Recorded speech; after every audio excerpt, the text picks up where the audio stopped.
Oi, tudo bom? Meu nome é Rodrigo, bem-vindo de volta ao meu canal.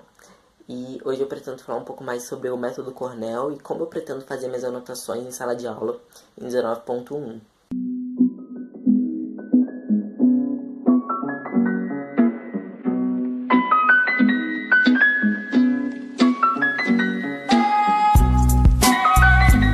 O Cornell é um método que a gente utiliza para fazer anotações realmente.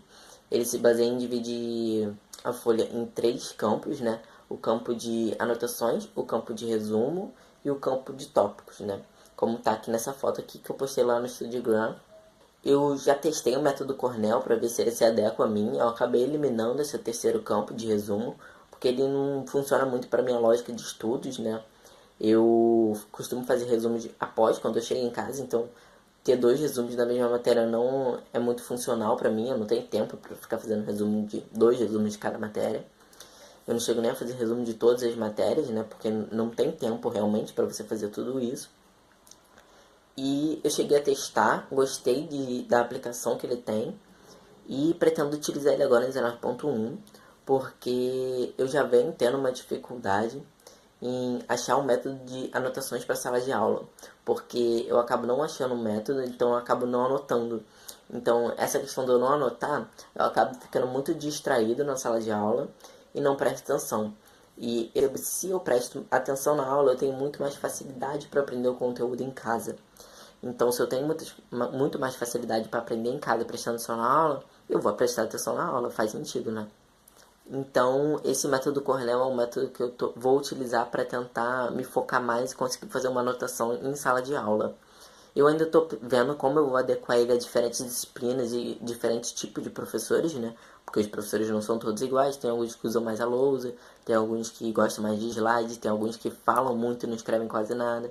Durante o decorrer do semestre eu vou voltar para falar um pouco mais de como está sendo a utilização do método Cornell na sala de aula, né? Como ele está funcionando, se ele realmente está funcionando, porque essa é a primeira vez que eu vou aplicar ele de verdade em sala de aula.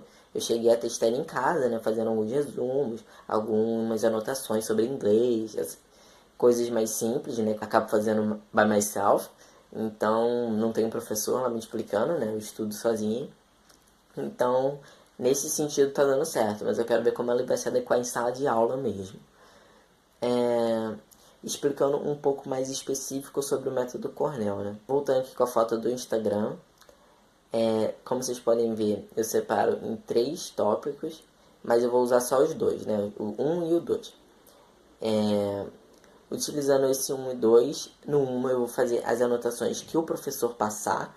Então, eu pretendo escrever o bruto ali e fazer marcar textos para tentar deixar as partes mais importantes explícitas e tudo mais, fazer uma anotação mais comum mesmo, mas mais limpa, não encher muita folha de textos e tentar filtrar um pouco o que eu escrevo ali, justamente para não ficar tão cansativo durante a sala de aula, né? Quando eu estiver na sala de aula eu não preciso escrever tanto, dar uma filtrada e ver mais ou menos o que se encaixa.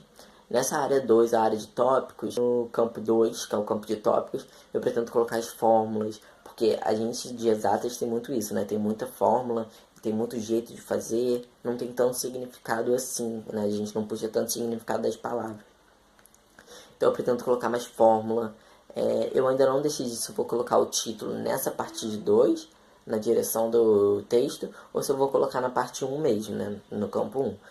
Ainda vou decidir, eu vou ver como se encaixa, eu vou testar os dois e ver qual que fica melhor, né? Qual que fica mais funcional para mim. E é isso então, eu vou tentar utilizar o método Cornell durante esse período de 19.1 e durante o período eu volto para falar um pouco mais dele com vocês. Espero que vocês tenham gostado de saber como eu vou fazer minha anotação em sala de aula agora em 19.1. Não esquece de curtir e comentar aqui embaixo, assinar o canal. Vou estar passando outros dois vídeos aqui. Vou estar passando dois vídeos aqui para vocês. Então, caso você queira continuar assistindo, é só clicar aqui do lado. Espero que vocês tenham gostado. Obrigado pela atenção e tchau, tchau.